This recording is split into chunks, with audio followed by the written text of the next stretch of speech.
আমাদের বাংলাদেশে কিন্তু 4 ধরনের স্ট্রেনের ডেঙ্গি কিন্তু পাওয়া যায়। ডেঙ্গি রোগীটা প্ল্যাটিলেটের কোনো রোগ না। ভাইরাল ইনফেকশনে অ্যান্টিবায়োটিকের কোনো ভূমিকাই নেই। কারণ অনেকে হয়তো পেঁপে পাতার রস খান, কিন্তু এগুলোর যে আসলে কোনো সায়েন্টিফিক ভালো বেসিক নাই, এটা আমাদের সবাইকে বুঝতে হবে। অ্যান্টিবায়োটিকগুলোর একটা লিমিটেশন আছে এগুলো ব্যবহার করার।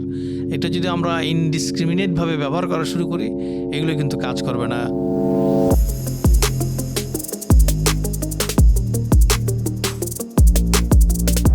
বাংলাদেশে বিভিন্ন সময়ে সংক্রামক ব্যাধির প্রকোপ বেড়েই চলেছে। কখনো করোনা, কখনো ডেঙ্গু, কখনো বা নিপা ভাইরাসের আতঙ্ক ছড়াচ্ছে চারিদিকে।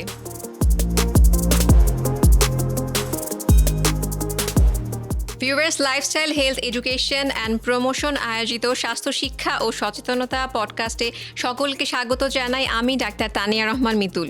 আজকে আমরা কথা বলবো সিজনাল ইনফেকশন, তার প্রতিকার এবং প্রতিরোধ নিয়ে। আমাদের সাথে রয়েছেন professor doctor Mohammad Robed Amin, line director, non communicable disease control programme, directorate general health service. Sir, প্রথমেই পডকাস্টে স্বাগত জানাই। কেমন আছেন? ভালো আছি ডাক্তার Tania, thank you very much. আপনি ভালো আছেন নিশ্চয়ই? জি স্যার, আলহামদুলিল্লাহ ভালো আছি। এবং আমরা তো আজকে সিজনাল ইনফেকশনের কথা বলবো।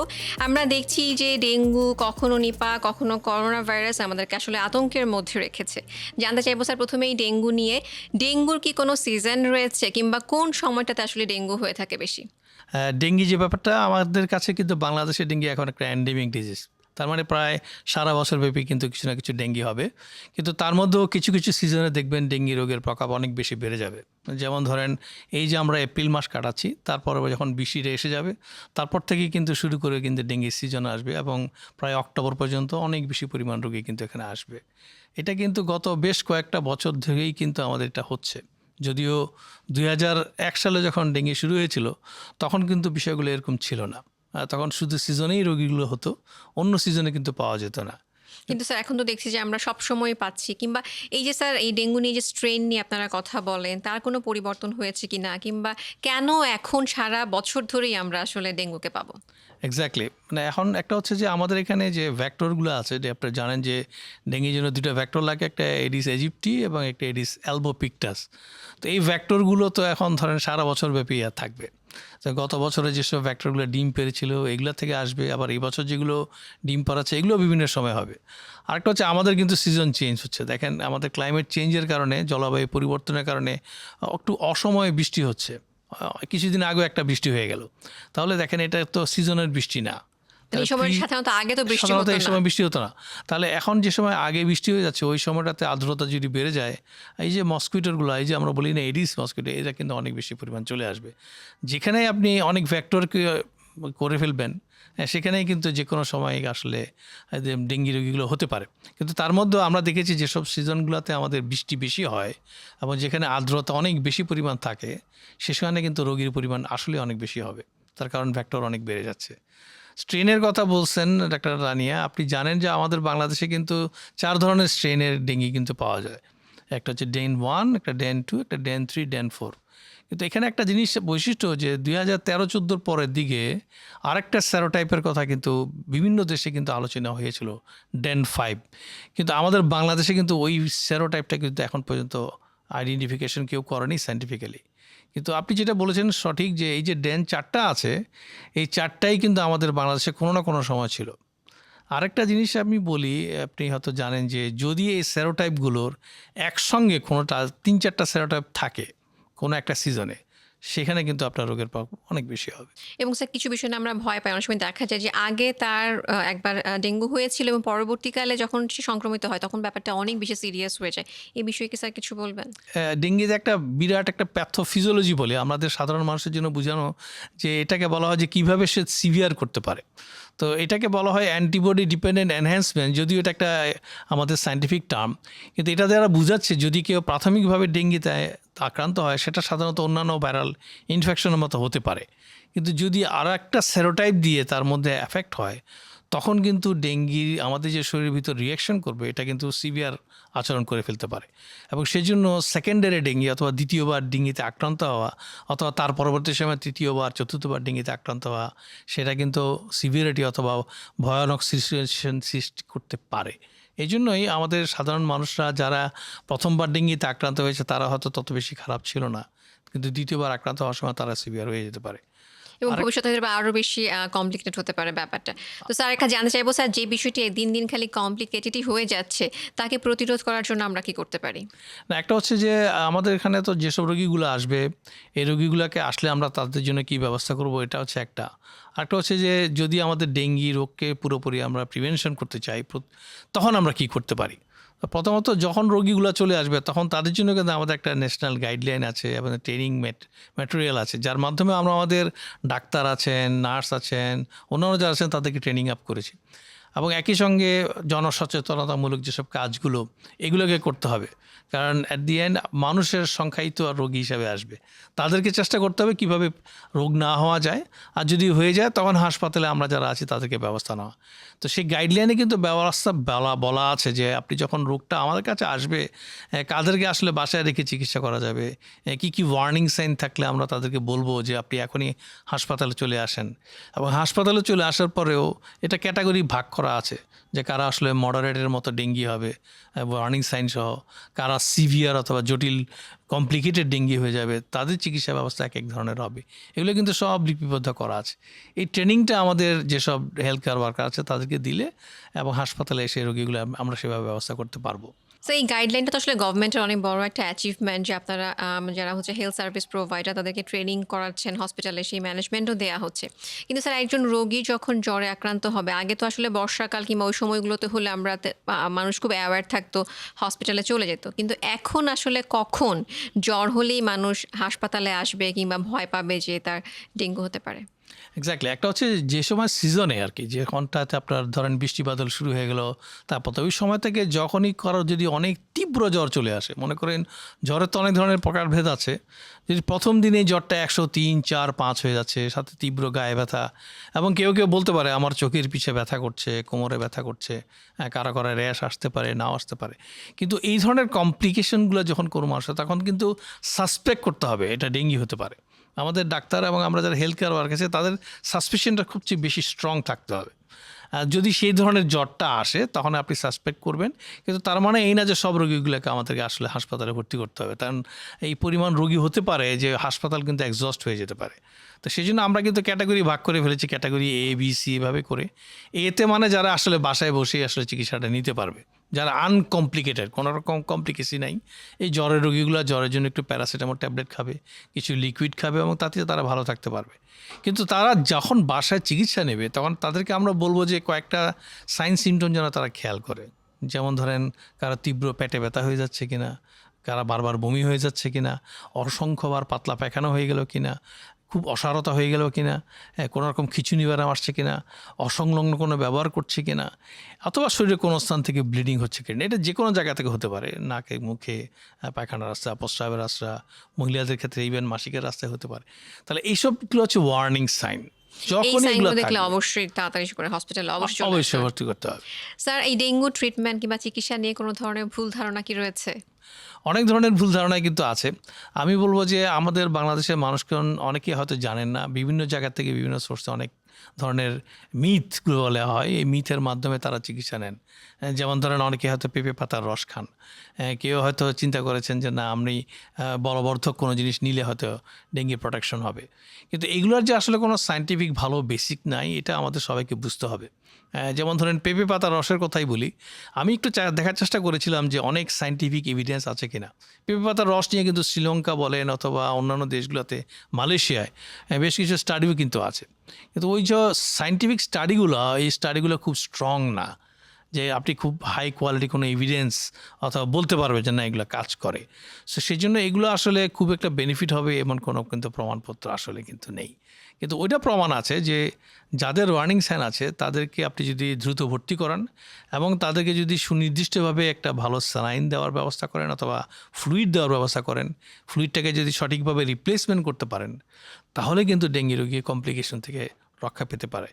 এমনকি যদি অনেক বেশি ডিলে না হয়ে যায়, কেউ কেউ যদি শকেও থাকে, রোগীগুলো ব্লিডিং বেশি হয়, তাদেরকেও যদি আমরা সঠিকভাবে ফ্লুইডটা দিতে পারি তাহলে কিন্তু রোগীগুলো সার্ভাইভ করে যাওয়ার তার সম্ভাবনা মানে বেশি। স্যার আমরা যেটা বুঝলাম যেখানে ফ্লুইড ম্যানেজমেন্ট, হসপিটাল ম্যানেজমেন্ট খুবই গুরুত্বপূর্ণ। কিন্তু স্যার আমরা অনেক সময় দেখি ডেঙ্গু হলে রোগীর আত্মীয় স্বজন, আসলে সবাই তো আমরা আমাদের আপনজনকে নিয়ে খুবই মানে উৎকণ্ঠায় থাকি, প্ল্যাটলেট দেওয়ার জন্য এক ধরনের উদ্গ্রীব হয়ে যান যে কখন প্ল্যাটলেট দিবেন, কখন প্ল্যাটলেট কেন দিচ্ছে না, ঠিকমতো চিকিৎসা হচ্ছে না।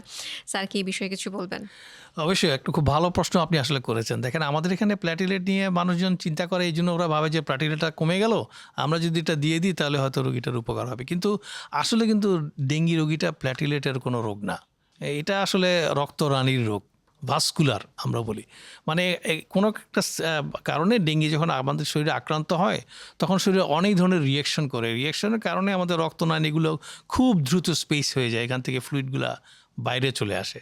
এটাই কিন্তু মূল প্যাথোলজি, এবং এটার কারণে পরবর্তীতে রক্তনালীর ভিতর অনেক ধরনের উপাদানের চেঞ্জ হয়, সেটার কারণে হয়তো প্ল্যাটিলেটটা কমে যেতে পারে।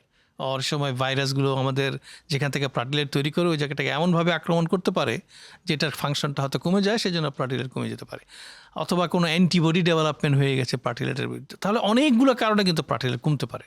তো মানুষজন ওইটাকে অনেক বেশি ভয় পায়, কিন্তু সেটার জন্য হয়তো চিকিৎসা দেয়। কিন্তু আসলে বৈজ্ঞানিকভাবে দেখা গেছে যাদের আসলে অনেক বেশি পরিমাণ প্ল্যাটিলেট কমে না যায়, প্রায় একেবারে 10,000-এর নিচে অথবা 5,000-এর নিচে না নামে, তাদেরকে প্ল্যাটিলেট দিলে উল্টোটাও হতে পারে, যে আপনি যখন দিচ্ছেন এটা রক্তনালীগুলোকে এমনভাবে পরিবর্তন করতে পারে যে এটার কারণে অনেক বেশি ব্লিডিং হতে পারে। ল্যান্সেটে কিন্তু একটা পাবলিকেশনও ছিল যে অ্যাডাল্টেজরা দেওয়ার কারণে আসলে মৃত্যু পরিমাণ বেড়েছে। এই জন্য মানুষজনকে আসলে অনেক বেশি বোঝাতে হবে যে আসলে ডেঙ্গি হটেলেই আমাদেরকে প্ল্যাটিলেট দিতে হবে বলে কোনো কথা নেই। অন্যান্য যেসব চিকিৎসা পদ্ধতি আছে সাপোর্টিভ, এটা যদি আমরা ঠিকমতো দিতে পারি ডেঙ্গি রোগী বেঁচে যাওয়ার সম্ভাবনা সবচেয়ে বেশি। স্যার কাছে জানতে চাইবো, স্যার অনেক সময় দেখা যায় রোগী আসলে ডেঙ্গুতে আক্রান্ত, তিনি হয়তো বা ওষুধের দোকান থেকে নিয়ে অ্যান্টিবায়োটিক খাচ্ছেন, আরও অনেক ধরনের মেডিকেশন নিচ্ছেন। তো স্যার নিশ্চয়ই এই বিষয়গুলো নিয়ে আমাদের দর্শকদেরকে সচেতন করার জন্য কিছু বলবেন। অবশ্যই তা নিয়ে আমি বলবো, দেখেন আমাদের ডেঙ্গি বলেন আদার্স, এগুলো হচ্ছে ভাইরাল ইনফেকশন। ভাইরাল ইনফেকশনে অ্যান্টিবায়োটিকের কোনো ভূমিকাই নেই, প্রথমত হচ্ছে এটা। অনেক সময় ভাইরাল ইনফেকশনের উপরে যদি কোনো ব্যাকটেরিয়াল ইনফেকশন কারো হয় তখন হয়তো কেউ অ্যান্টিবায়োটিক দিতে পারেন, কিন্তু আপনি একটা অ্যান্টিবায়োটিক শুধুমাত্র একটা ডেঙ্গি জ্বরের জন্য অথবা ভাইরাল ইনফেকশনের জন্য খাবেন এবং নিজে নিয়ে গিয়ে ওষুধটা নিয়ে আসবেন কোনো ডাক্তারের পরামর্শ ছাড়া, এটা কখনোই করা উচিত হবে না। কারণ আমাদের অ্যান্টিবায়োটিকগুলোর একটা লিমিটেশন আছে এগুলো ব্যবহার করার। এটা যদি আমরা ইনডিসক্রিমিনেটভাবে ব্যবহার করা শুরু করি, এগুলো কিন্তু কাজ করবে না। এজন্য ভবিষ্যতে যদি কোনো ব্যাকটেরিয়াল ইনফেকশন হয়, কারো যদি টাইফয়েড হয়, ফুসফুসে কোনো ইনফেকশন, প্রস্রাবে যদি কোনো ইনফেকশন, এবং আমরা একই ধরনের অ্যান্টিবায়োটিক যদি ব্যবহার করতে চাই তখন কিন্তু এগুলো আর কাজ করবে না। আমাদের বাংলাদেশে এখন এগুলোর অনেক বেশি ব্যবহার হয়ে গেছে এবং এই জন্য অ্যান্টিমাইক্রোবিয়াল রেজিস্ট্যান্সের সংখ্যা বাংলাদেশে সবচেয়ে বেশি। এজন্য আমাদের সমস্ত মানুষকে বলতে হবে যে আপনি যদি কখনও কোনো অ্যান্টিবায়োটিক ব্যবহার করেন, এটা অবশ্যই এটা একজন ডাক্তারের না, ডাক্তারের পরামর্শ নিতে হবে যিনি MBBS ডাক্তার এবং BNBC কর্তৃক স্বীকৃত একজন। আমাদের এখানে ডাক্তার বলতে অসংখ্য মানুষকে অনেক কিছু বুঝে, আমি কিন্তু এটাও বলে রাখছি BNBC স্বীকৃত MBBS ডাক্তার মিনিমাম হতে হবে যারা আসলে অ্যান্টিবায়োটিকটা দিবেন। খুব সুন্দর করে কিন্তু স্যার বললেন, এবং আশা করি সবাই বুঝতে পেরেছেন যে BMDC রেজিস্ট্রেশন করা ডাক্তারের কাছ থেকে অ্যান্টিবায়োটিক প্রেসক্রাইব করে তারপরে খেতে হবে। ফার্মেসির দোকানদার যিনি ওষুধ বিক্রি করছেন তিনি আসলে ডাক্তার না, তার কাছে ওষুধ বিক্রি করা প্রেসক্রিপশন দেখে। তো স্যারের কাছে এরপর জানতে চাইবো, স্যার আমরা কোভিড নিয়ে অনেক কথা বলেছি, করোনা ভাইরাস অনেক কথা হয়ে গেছে, কি অবস্থায় আছে এখন করোনা ভাইরাস এবং বাংলাদেশ? খুবই ভালো প্রশ্ন। আমি বলবো যে আমাদের বর্তমান অবস্থান কিন্তু খুবই ভালো। আমি বলি যে আমাদের সরকারের কিন্তু অনেকগুলো ভালো ভালো পদক্ষেপ, এই যে ডেঙ্গি সম্পর্কে এটাতে যেমন অনেক ধরনের পদক্ষেপগুলো বাংলাদেশ সরকারে নিয়েছে, ঠিক অনেক বেশি পরিমাণ পদক্ষেপ আমরা নিয়েছি কিন্তু কোভিড-19-এ। একটা প্রিপেয়ারনেস প্ল্যান তৈরি করা, অসংখ্য কমিটি তৈরি করা, আমাদের একটা ন্যাশনাল গাইডলাইন তৈরি করা, এবং এই গাইডলাইনের সঙ্গে আমি সংযুক্ত ছিলাম। আমরা প্রায় 10টা এডিশন কিন্তু করেছি, এবং প্রায় প্রতিটা এডিশনই করার সময় আমরা সবার সঙ্গে কথা বলেই করেছি। এক্সপার্ট লোকজন, বাইরের সঙ্গে লোকজন, পাবলিক হেলথের সঙ্গে যারা রোগী দেখছেন, একাডেমিশিয়ান, ক্লিনিশিয়ান, এবং একই সঙ্গে বৈদেশে যারা যারা এক্সপার্ট। সুতরাং এটা খুবই হাই কোয়ালিটি এভিডেন্স একটা জিনিসপত্র আমাদের সরকার তৈরি করেছে। প্রিপেয়ারনেস প্ল্যানটা খুব ভালো ছিল। IPCর জন্য অনেক কাজ করেছে, ইনফেকশন প্রিভেনশন কন্ট্রোল যাতে হাসপাতালে না হয়, কমিউনিটি যাতে মানুষজনগুলো বুঝতে পারে। এবং দেখেন এটার জন্য মাস্ক ব্যবহার করা, হ্যান্ড ওয়াশ থেকে শুরু করে রেসপিরেটরি এটিকেট, এগুলো কিন্তু আপনার মনে আছে নিশ্চয়তা নিয়ে আছে, এগুলো আমরা কিন্তু অসংখ্য ব্যবহার করেছি, এবং আমাদের বর্তমান অবস্থা কিন্তু অনেক ভালো। আমি বলবো যে অনেক দেশে কিন্তু কোভিড-19 আবার ব্যাক করেছে এবং বেশ কিছু এফেক্ট হচ্ছে। আমাদের এখানে খুব স্পোরাডিকলি আপনি দেখবেন হয়তো 2টা 3টা 5টা কেস হচ্ছে, কারণ এটাও কিন্তু এন্ডেমিসিটি হয়ে গেছে। সুতরাং কয়েকটা কেস, কিন্তু খুবই রেয়ার যে আপনি অসংখ্য রোগী ডাবল আমরা তেমন কোনো কমপ্লিকেশন আমরা কিন্তু পাচ্ছি না। সো আমি মনে করি যে আমাদের বাংলাদেশের অবস্থান কোভিড-19 জন্য অনেক ভালো। তাহলে স্যার বলতে চাচ্ছেন যে বাংলাদেশ কোভিড মোকাবেলায় সফল হয়েছে? একদম আমি বলব যে প্রায় শতভাগ না হলেও প্রায় আমি বলব 95% সফলতা, এবং এর একটা মূল কারণ হচ্ছে আমাদের বাংলাদেশের মানুষের ভ্যাকসিন নেওয়ার জন্য ইচ্ছা প্রকাশটা। প্রথম দিকে অনেক এবং ধরনের স্যার ভ্যাকসিন অ্যাভেলেবেল থাকাটাও। অ্যাভেলেবেল থাকাটা, এই জন্য সরকারকে আসলে ক্রেডিট দিতেই হবে। আমি মনে করি যে আমাদের প্রধানমন্ত্রী ওই সময়ে ব্যবস্থা নিয়েছিলেন, স্বাস্থ্য মন্ত্রণালয় ছাড়া অন্যান্য মন্ত্রণালয় তারাও কিন্তু অনেক বেশি হেল্পফুল ছিল, এবং সময় উপযোগীভাবে ডিফারেন্ট ভ্যাকসিনগুলো কিনা হয়েছিল, এবং ডিস্ট্রিবিউশনটা ডিরেক্টর জেনারেল হেলথ সার্ভিস, আমি মনে করি স্বাস্থ্য অধিদপ্তর একটা একটা এত চমৎকার প্ল্যান করেছিল যে first dose, second dose, even third dose পর্যন্ত আমাদের অসংখ্য মানুষ কিন্তু নিয়ে ফেলেছে। চতুর্থ ডোজের ক্ষেত্রে আমাদের কিছু পিছিয়ে ছিলাম, কিন্তু আমরা দেখেছি যারা 3টা ডোজ ঠিকমতো ভ্যাকসিন নিয়েছে তাদের ক্ষেত্রে বাংলাদেশে আসলে সিভিয়ার করোনার জন্য এটা যথেষ্ট ছিল। স্যার আমরা তার মানে বুঝলাম যে ভ্যাকসিনটা এখানে খুবই ফ্রুটফুল ছিল। অনেকে আবার ভয় পেয়েছেন যে ভ্যাকসিন নেওয়ার পর কি দুর্বলতা হবে কিনা, কিংবা পরবর্তীকালে কোনো কমপ্লিকেশন হয়েছে কিনা। এটা নিয়েও স্যার মানুষের মনে অনেক ধরনের কুসংস্কার কিংবা স্যার যেটা বলেন মিথ রয়েছে। স্যার নিশ্চয়ই সেই ভুল ধারণাগুলোকে আজকেই ভেঙে দিবেন। অবশ্যই আমি বলবো যে দেখেন, ভ্যাকসিন নিয়ে তো সারা বিশ্বে অনেক ধরনের, আসলে যেহেতু একটা নতুন ভ্যাকসিন অনেক দ্রুত এটা আবিষ্কার করতে হয়েছিল, এবং সাধারণত ভ্যাকসিনের প্রক্রিয়া 20-25 বছর লাগে, এটা তো 1.5 বছরের মাথায় আমরা দিয়ে দিলাম। সেই জন্য অনেক ধরনের হয়তো সংশয় থাকতে পারে, কিন্তু এটার কারণে যে ভবিষ্যতে কারো হার্টের সমস্যা হচ্ছে, কারো ফুসফুসের সমস্যা হয়ে যাচ্ছে, এবং এটার কারণে যে বিভিন্ন ধরনের কমপ্লিকেশন বলে মানুষজন চিন্তা করছে, এটা কিন্তু কোনো এখন পর্যন্ত ভালো সায়েন্টিফিক কোনো ব্যাখ্যা নেই। এই জন্য যেহেতু কোনো সায়েন্টিফিক ব্যাখ্যা নেই, ভ্যাকসিনই কি এইসব সমস্যাগুলোর জন্য বর্তমানে দেয় কিনা এটা বলা খুব ডিফিকাল্ট। যেমন আমাদের বাংলাদেশে কিন্তু আমি যেটা বলেছিলাম যে ধরেন অনেক ধরনের দেখবেন যে সিজনাল ইনফেকশন হয়, অনেক ধরনের ভাইরাস কিন্তু আসে, ইনফ্লুয়েঞ্জা ভাইরাস আসে, আমাদের এখানে নিপা আছে, অনেক ধরনের ইনফেকশন। তাহলে এই ধরনের ইনফেকশনগুলোও কিন্তু মানুষের হৃদযন্ত্রে বলেন, ফুসফুসে বলেন, অনেক ধরনের সমস্যা করতে পারে। এখন যদি কারো আগে কোভিড ছিল এবং সে ভ্যাকসিন নিয়েছে, তারা আবার এই ভাইরাস দ্বারা অ্যাফেক্টেড হয়, উনি যদি ভাবেন যে না এটা কোভিডের জন্য হলো, তাহলে হয়তো সেই জিনিসটা সঠিক হবে না, অথবা ভ্যাকসিনের জন্য হবে না। আমি বলবো যারা ভ্যাকসিন নিয়েছেন তাদের নিরাপদ আছেন, ভালো আছেন, এবং দরকার হলে চতুর্থ ভ্যাকসিন যেটা নেওয়া সেটাও নিয়ে নেন, তাহলে ভবিষ্যতে আপনার পুনরায় কোভিড-19 অথবা করোনা থেকে আপনার রক্ষা পাওয়ার সম্ভাবনা অনেক বেশি থাকবে। স্যার খুব সুন্দর বলেছেন। স্যারের কাছে এবার জানতে চাইবো যে স্যার এখন তো লকডাউন নেই এবং স্বাস্থ্যবিধি আমরা আগে যেভাবে মেনে চলতাম ঠিক সেভাবে কিন্তু আমরা মেনে চলছি না। তো এই ক্ষেত্রে আমরা কোভিডকে আসলে কিভাবে প্রতিরোধ করব এই অবস্থায় থেকে? কোনো দেশে এখন পর্যন্ত ওনারা কিন্তু পার্সোনাল প্রোটেক্টিভ যেসব মেজারমেন্টগুলো আছে এগুলো কিন্তু ওনারা ফলো করেন। যেমন ধরেন কেউ হয়তো মাস্ক পরছেন, বিশেষ করে যে সিজনটাতে সমস্যা বেশি। অনেক দেশেই কিন্তু হাত ধোয়াটা অথবা রেসপিরেটরি এটিকেটগুলোকে মেনটেন করাটা, এটা ওনাদের একটা ন্যাচারাল হ্যাবিট। তো আমরা কোভিড-19 সময় এটাই মানুষজনকে বোঝানোর চেষ্টা করেছিলাম যে আমাদের যখন কোনো রকম ইনফেকশনের সোর্সগুলো আসবে সিজনাল, তখন এই জিনিসগুলো যেন ওনারা ব্যবহার করতে পারেন।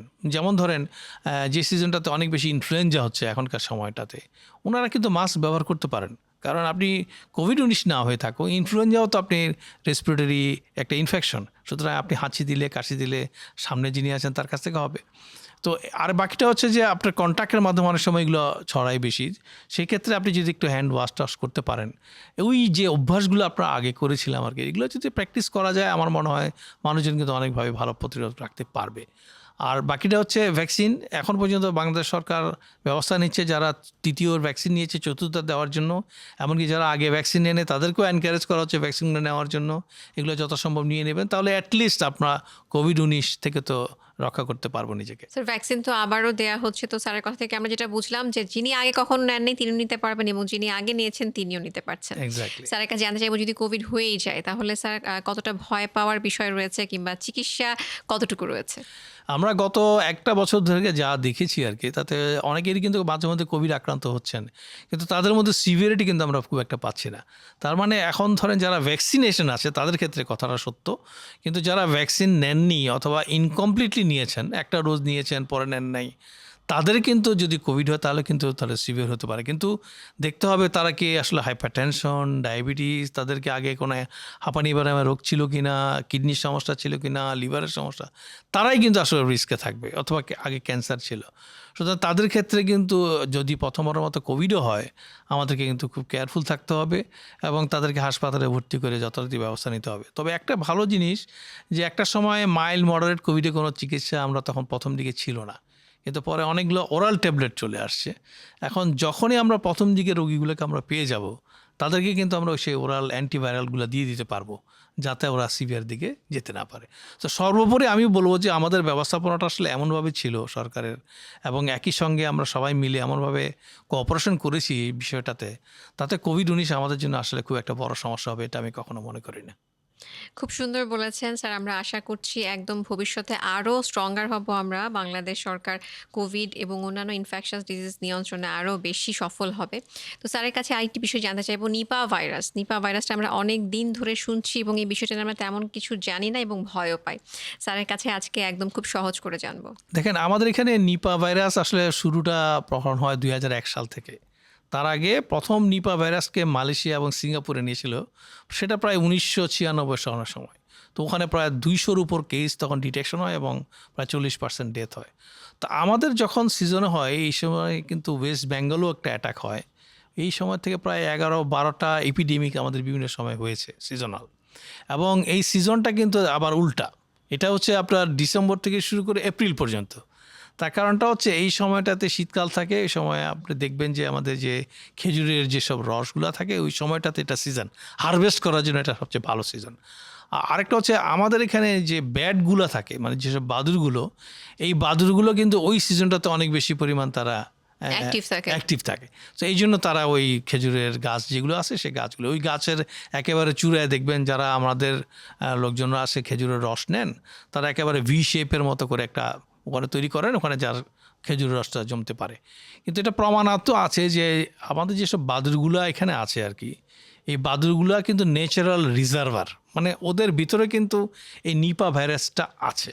তাহলে ওই নিপা ভাইরাসটা যদি তাদের থাকে, তারা যদি ওই খেজুরের রসের এখানটাতে বসেন এবং সেখানে যদি কোনো ফল খেতে চেষ্টা করেন, তাহলেও কিন্তু তাদের স্যালাইভার মাধ্যমে এটা আসবে।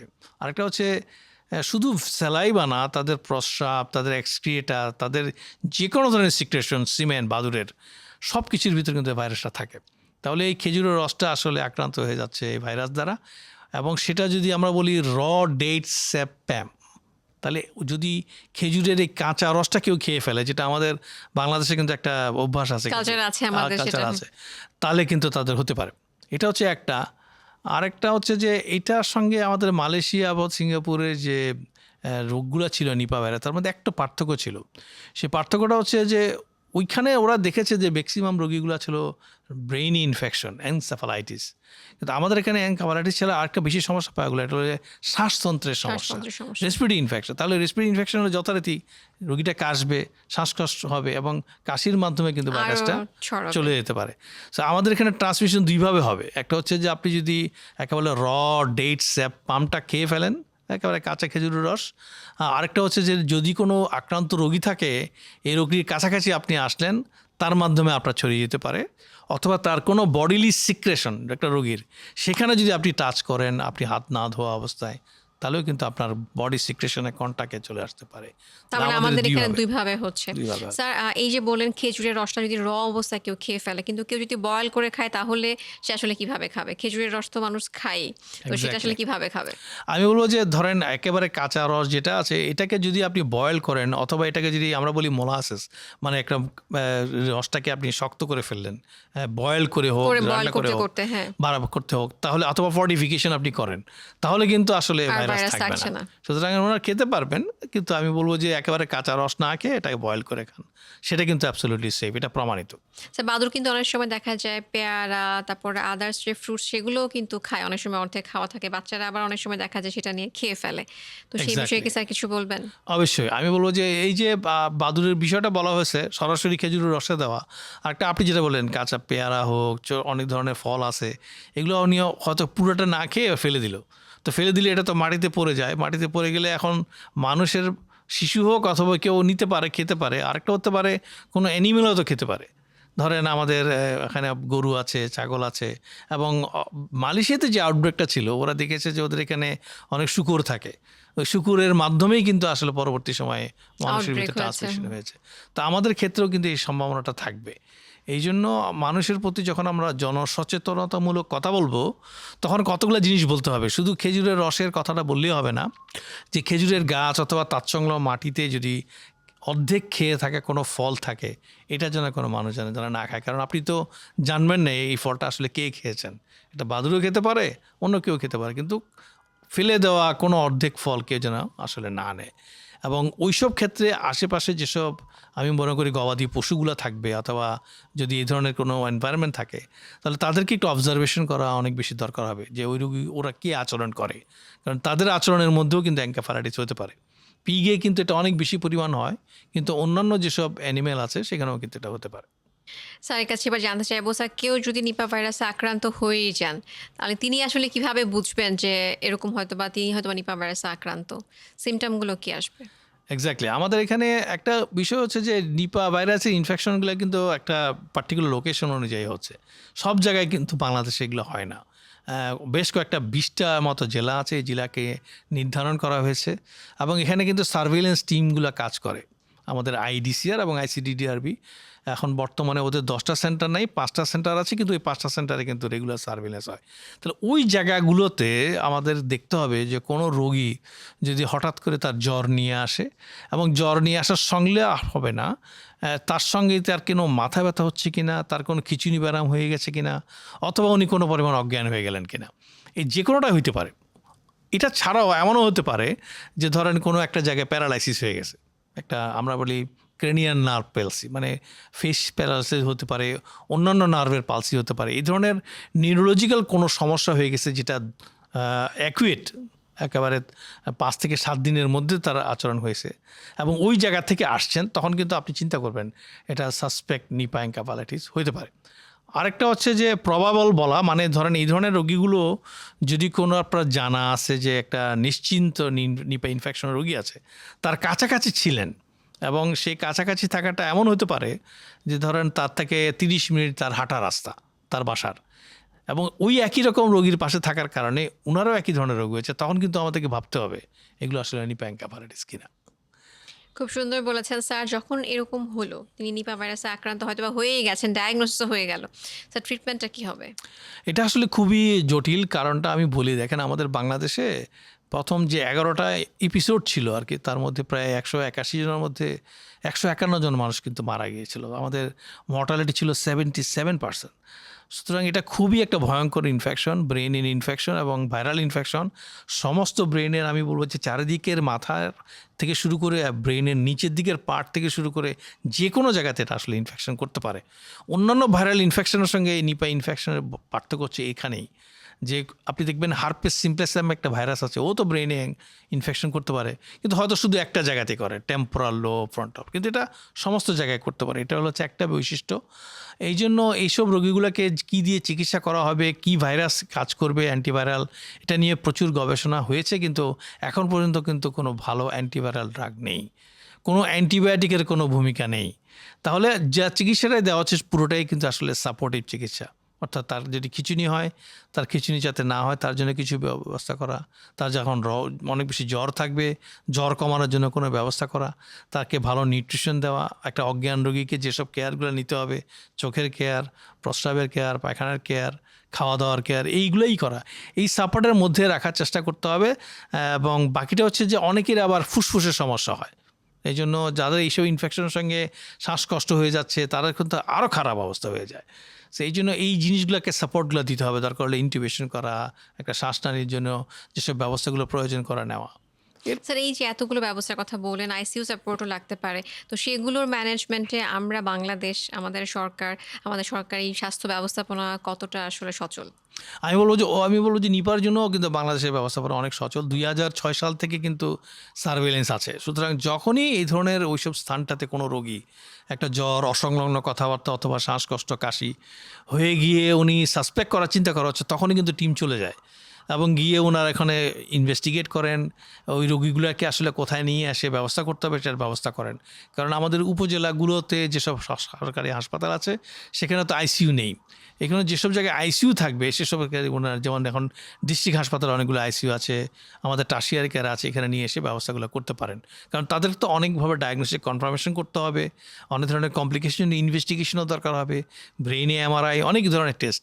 তাহলে এই ধরনের টেস্ট করে এবং ব্যবস্থা গ্রহণ করতে হবে, তখন বেসিক্যালি একজন স্পেশালিস্ট অথবা সাধারণত মেডিসিন বলেন, ইনফেকশন ডিজিজ স্পেশালিস্ট, ওনারা এই রোগীগুলোকে দেখে থাকেন। আমাদের ইনফেকশন ডিজিজ হাসপাতাল আছে এখন ঢাকা, এরাও কিন্তু সচেতন আছেন এই যে নিপা এনকেফালাইটিসের ব্যাপারে, তারা ব্যবস্থা নেন। অনেক ধরনের ওষুধ আসলে ব্যবস্থা করার পরেও ওনারা চেষ্টা করেছিলেন। একটা অ্যান্টিভাইরাল আছে, এটা বলে অ্যাসাইক্লোভির, আর একটা হচ্ছে রিভাবেরিন, এগুলোকে দিয়ে আসলে চেষ্টা করা হয়েছিল, কিন্তু এগুলোর যে আসলে কোনো সায়েন্টিফিক ব্যাকগ্রাউন্ড নাই আর কি, ভালো কোনো কোয়ালিটি স্টাডি নাই যেগুলো কাজ করে। এই জন্য এগুলো যদি প্রয়োজন বোধ করেন ডাক্তার সাহেবরা হয়তো দিবেন, কিন্তু আপনি ওটা বলতে পারবেন না যে আসলে এটা দিলে অনেক বেশি বেনিফিট হতে পারে। কিন্তু তাদের অনেকেরই আইসিইউ লাগতে পারে এবং এই সাপোর্টিভ কেয়ারের মাধ্যমেই আসলে রোগীগুলোর চিকিৎসা হয়। স্যার, এই যে এত ইনফেকশাস ডিজিজ কিংবা কখনো কখনো সংক্রামক ব্যাধির প্রকোপও বাড়ছে, তো সেই ক্ষেত্রে এটা মোকাবেলায় সরকার কী ধরনের ভূমিকা পালন করছে? ধন্যবাদ তানি। আমি বলবো যে সরকারের আসলে অনেক ভূমিকা ছিল এবং প্রথম থেকেই কিন্তু সরকার এটা নিয়ে অনেক ভূমিকা পালন করছে। বিশেষ করে আমি বলবো আমাদের কমিউনিকেবল ডিজিজ কন্ট্রোল একটা প্রোগ্রাম আছে, এই CDC, director general health service, তারা আইডিসিআর, আইসিডিডিআরবি থেকে শুরু করে সবাই মিলে কিন্তু কাজ করছেন এবং এই বিভিন্ন ইনফেকশাস ডিজিজ অথবা কমিউনিকেবল ডিজিজ নিয়ে কিন্তু ওনার কনসার্ন। বিশেষ করে এখন ডেঙ্গি নিয়ে আপনারা অনেক দেখবেন যে গত কয়েক বছর ধরে ইস্যু, এবং গত বছর শেষের দিকেই কিন্তু আমরা ডেঙ্গির জন্য একটা স্ট্র্যাটেজিক প্ল্যান করেছি। তাহলে দেখেন, একটা দেশে একটা স্ট্র্যাটেজিক প্ল্যান থাকা মানে এই ডেঙ্গিতে কোন সময় 5 বছরে, 10 বছরে, 15 বছরে কিভাবে মোকাবেলা করে সমস্ত জায়গাটাকে কন্ট্রোলে নিয়ে আসতে পারবো, এটা কিন্তু এখানে বিধৃত করা আছে। এটা হচ্ছে খুব ভালো জিনিস। ঠিক একই রকমভাবে কোভিড-19 জন্য আমাদের একটা প্রিপেয়ারনেস প্ল্যান ছিল। নিপার জন্য দেখেন 2006 সালে ওই সময় আমার কাছে এখনও মনে আছে যে আমরা তখন প্রথম গাইডলাইনটা তৈরি করি। তাহলে প্রথমেই যখন আপনাদের কাছে এটা আসে তখনই কিন্তু আমরা আসলে একটা রেসপন্স করেছি এবং পরবর্তী সময় এটা আপডেটেড হয়েছে। এবং একটা সার্ভেলেন্স সেন্টার করা মানে আপনি সারাক্ষণ জানতে পারলেন যে আমাদের রোগগুলো বর্তমানে কোথায় অবস্থান আছে, কী অবস্থায় আছে, এক্সপান্ড করলো কিনা, নতুন কোনো জায়গায় যেতে হবে কিনা। এই জিনিসগুলো কিন্তু আমাদের বাংলাদেশে খুব ভালোভাবে হচ্ছে। আরেকটা জিনিস বলবো যে সরকারের একটা খুব ভালো প্ল্যান হচ্ছে এই কোভিড-19 পরে যে ডিস্ট্রিক্ট হাসপাতালে অথবা অন্য জায়গাতে অনেকগুলো আইসিইউ সেট আপ করা। জেলাতে আপনি দেখবেন 10 শয্যা বিশিষ্ট অনেক আইসিইউ সরকার তৈরি করতেছেন। এটাতে অনেক বেনিফিট পাওয়া যাবে। তার কারণ একটা রোগীকে আপনি রাজবাড়ী বলেন, মেহেরপুর বলেন, তার থেকে ঢাকা শহরে নিয়ে এসে একটা ইনফেকশন ডিজিজে আইসিইউতে ঢুকানো, যদি তার বেড খালি থাকে, সেটা করাটা অনেক বেশি কঠিন। রেজার আমরা যদি ওই স্থানটাতে একটা আইসিইউতে তাকে সাপোর্টটা দিতে পারি, নিপা এনকেফালাইটিস বলেন, সিভিয়ার ডেঙ্গি বলেন, অথবা সিভিয়ার কোনো ইনফ্লুয়েঞ্জা রোগী বলেন, তাহলে তো ব্যবস্থাটা অনেক ভালো হয়ে যাবে। পাশাপাশি আমি বলবো যে রোগগুলো যাতে না হয় তার জন্য প্রতিরোধের ব্যবস্থার জন্য গভর্নমেন্ট অনেক চেষ্টা করেন। এখন ধরেন অনেকভাবেই প্রচার প্রকাশনা চালান, মিডিয়া তো একটা অনেক বড় প্রচার প্রকাশনা চালানোর উৎসব, কিন্তু মানুষজনকে একেবারে এঙ্গেজ করতে ফেলাটা এটা খুব ডিফিকাল্ট একটা কাজ। তো এটা এর জন্য গভর্নমেন্টের অনেকগুলো ভালো প্ল্যান আছে। আমি বলবো যে ওনারা প্ল্যান করেছেন যে বিসিসি যেটা করবেন ভবিষ্যতে, একেবারে কমিউনিটির জায়গাতে গিয়ে ওখানকার লোকাল গভর্নমেন্টকে ধরে, সেখানকার ইমাম বলেন, এখানকার লোকাল গভর্নমেন্ট বলেন, তাদের সরকারি যেসব কর্মকর্তারা কাজ করেন অথবা নেতৃবৃন্দ, পলিটিক্যাল লিডার, সবাইকে মিলে একটা টিম করে দিবেন, যারা টিমের মাধ্যমে তাদের কমিউনিটিকে এঙ্গেজ করবেন। এই কাজগুলো যদি হয় তাহলে আমি মনে করি যে সংক্রামক রোগে আমাদের অনেক বেশি পরিমাণ ভবিষ্যতে ভালো কন্ট্রোল করতে পারবে। অনেক ধন্যবাদ স্যার আপনাকে। ধন্যবাদ ডাক্তার তানিয়া, এবং একই সঙ্গে ধন্যবাদ lifestyle health education and promotion এই পডকাস্ট অনুষ্ঠানে আমাকে আমন্ত্রণ জানানোর জন্য। ভিউয়ার্স, আমরা যেটা জানলাম, সিজনাল ইনফেকশন নিয়ে যেমন আমাদের মাঝে আতঙ্ক রয়েছে তেমন সফলতাও কিন্তু রয়েছে, কিন্তু আমাদেরকে আরও সচেতন হতে হবে। আমাদের ফেসবুক পেজ এবং ইউটিউব চ্যানেলে যে কোনো স্বাস্থ্য বিষয়ক তথ্য এবং পরামর্শ পেতে যুক্ত থাকুন। আমাদেরকে কল করতে পারেন 16263 নাম্বারে। আজ এ পর্যন্তই। খুব ভালো থাকুন, সুস্থ থাকুন, লাইফস্টাইল হেলথ এডুকেশন অ্যান্ড প্রমোশনের সাথেই থাকুন।